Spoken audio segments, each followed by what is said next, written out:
Governors koro koni keto winjruok mar lakteche ma higa 2017 e tim dwaro omenda mathoth ma ok gibi nyalo chopo dwaro makamano e sechegi. Kaka Judith Omondi leronwa, riwruoge mag jochiw thieth oramo ni ng'anyo to dhi nyime ka jatend migawo mar thieth Nakhumicha to osingo tieko midhiero ne ndalo matin ne adek.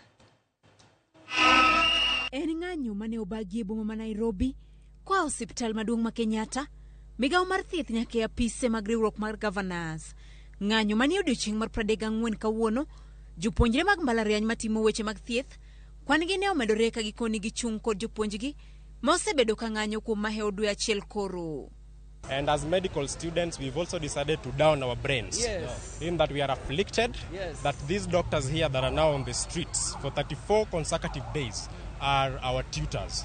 And so we cannot survive in school when our teachers are on the streets. Waikore mondo warom gi Council of Governors kendo waikore maromo gi jatend migawo no Nakhumicha. Lakini gine magitamore nikech wan wayie nitie gimiluongo ni risk allowance mosebedo kwa manyo ma en siling 15,000 mano sego sei gi jatend migawo machon mar thieth Senator Mutahi Kagwe. Mae gima wadwa ni mondo bed implemented. To ema wasebedo kwa ringo ne ka kod chudo ma onego bed ni chulo interns magwa moduok piny. E kinde ma ng'anyo gi dhi nyime, riwruok mar governors ka otelnegi kod jakom margi Waiguru netwa kod jofwambo kalure gi governors omenda madwarore mondo ketie tim winjruok ma higa 2017 ng'eny kendo kaka kaunti ok ginyal chopo.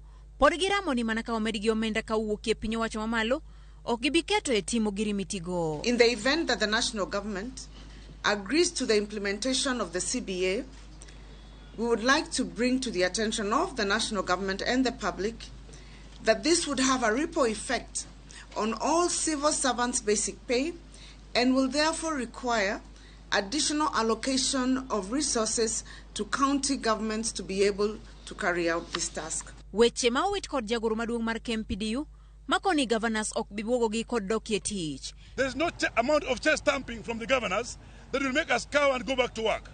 We want governors to get down and be sober.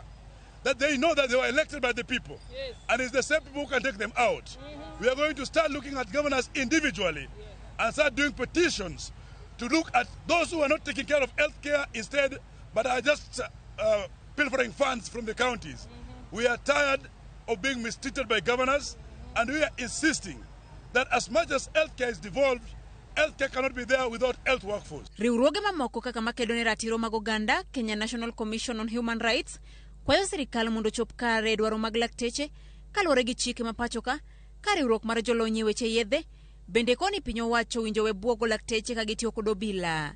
Jatend migawo mar thieth Nakhumicha e twak mare e kaunti ma Kajiado to chal ka gima mbeko tol kaka ndalo medo sudo. Nakhumicha koni gini e twak kendo bang' ndalo 2 gibiro bedo kod duoko makare.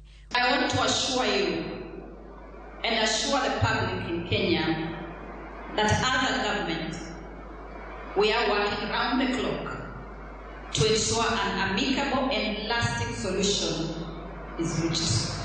This situation is going to be in control, if not tomorrow, in the next few days. Odiochieng' ma keny lakteche duto kama oriwo magute thieth mag ji giwegi romo boma ma Nairobi ka doho bende winjo gol ng'eto ma ogik e bura mar ng'anyo bang' miyo sirikal kod lakteche ndalo 14 mag twak. Judith Omondi, Ramogi TV.